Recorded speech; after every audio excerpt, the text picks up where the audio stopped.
Hello guys, ഇന്നത്തെ വീഡിയോയിൽ നമ്മൾ ഗോവയിലെ ഒരു ഹിഡൻ ജെമ്മിനെ കുറിച്ചാണ് പറയാൻ പോകുന്നത്. അത് നമുക്ക് കാണാം. നമ്മളിപ്പോൾ അത് കാണാൻ വേണ്ടിയിട്ട് സൗത്ത് ഗോവ സൈഡിൽ നിന്ന്, അതായത് പഞ്ചിം സൈഡിൽ നിന്ന് നോർത്ത് ഗോവയിലേക്കാണ് പോയിക്കൊണ്ടിരിക്കുന്നത്. അപ്പോൾ നോർത്ത് ഗോവയും സൗത്ത് ഗോവയും കണക്ട് ചെയ്യുന്ന ഒരു ബ്രിഡ്ജാണ് നമ്മളിപ്പോൾ കണ്ടുകൊണ്ടിരിക്കുന്നത്. അത് ന്യൂസുവാരി ബ്രിഡ്ജാണ്. ഭയങ്കര ഭംഗിയാണ്. ഒരു ഫോറിൻ കൺട്രിയിലെ ഒരു ബ്രിഡ്ജിൽ കൂടെ പോകുന്നൊരു പ്രതീതിയാണ് ഈ ബ്രിഡ്ജിൽ കൂടെ പോകുമ്പോൾ നമുക്ക് കിട്ടുന്നത്. അങ്ങനെ നമ്മൾ ഈ ബ്രിഡ്ജിൽ കൂടെ പോയി നമ്മുടെ ലൊക്കേഷനായിട്ടുള്ള സലോലിം ഡാമിൽ എത്തിയിട്ടുണ്ട്. സലോലിം ഡാം നോർത്ത് ഗോവ സൈഡിലുള്ളൊരു ഡാമാണ്.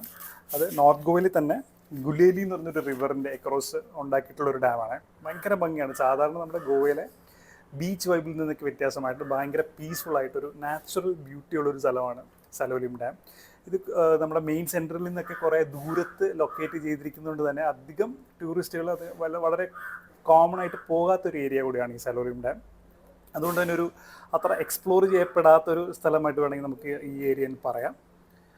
ഇതിൻ്റെ ഒരു 140 ഫീറ്റോളമാണ് ഇതിൻ്റെ ഒരു ഹൈറ്റ് വരുന്നത്.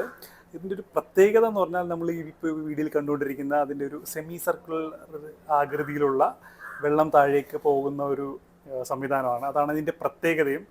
പ്രത്യേകിച്ച് ഫോട്ടോ വീഡിയോ എടുക്കുന്നവർക്കൊക്കെ ഭയങ്കര ഇഷ്ടപ്പെടുന്ന ഒരു ഏരിയയാണിത്. അപ്പം ഈ വെള്ളമൊക്കെ ഭയങ്കര ഫോഴ്സിൽ വന്നിട്ട് ഈ അർത്ഥ വൃത്താകൃതിയിലുള്ള ഹോളിൽ കൂടെ താഴേക്ക് പതിക്കുന്ന കാണാൻ വെച്ചാൽ ഭയങ്കര ഭംഗിയുള്ള ഒരു കാഴ്ച കേട്ടോ.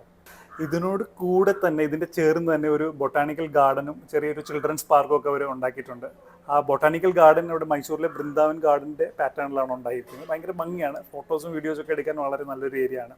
അപ്പോൾ ഈ നേരത്തെ ഞാൻ കാണിച്ച ആ സെമി സർക്കുലർ രീതിയിലുള്ള ഹോളിൽ കൂടെ വെള്ളം താഴേക്ക് പതിക്കുന്നതാണ് നിങ്ങൾ കാണുന്നത്.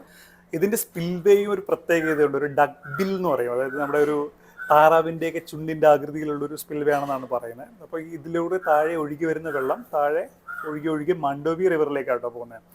അപ്പോൾ നമ്മൾ ആ ഡാമിൻ്റെ മുകളിൽ നിന്നുള്ള കാഴ്ചയാണ് നമ്മളിപ്പോൾ കണ്ടുകൊണ്ടിരിക്കുന്നത്. ഫുൾ പച്ചപ്പാണ്, ഫുൾ ചിൽ വൈബാണ്. നമ്മുടെ ടിപ്പിക്കൽ ഒരു ഗോവൻ വൈബിൽ നിന്ന് മാറിയിട്ട് ഭയങ്കര നമ്മുടെ കേരളത്തിലൊക്കെ നിൽക്കുന്ന പോലത്തെ ഒരു പീസ്ഫുൾ ആയിട്ടുള്ളൊരു പ്രതീതിയാണ്. അപ്പം ഗോവയിലൊക്കെ പോകുമ്പോൾ ഈ ഒരു ഹിഡൻ ജെം കൂടെ കാണാൻ നിങ്ങൾ ശ്രദ്ധിക്കുക. വളരെ നല്ലൊരു എക്സ്പീരിയൻസ് ആയിരിക്കും. Thank you.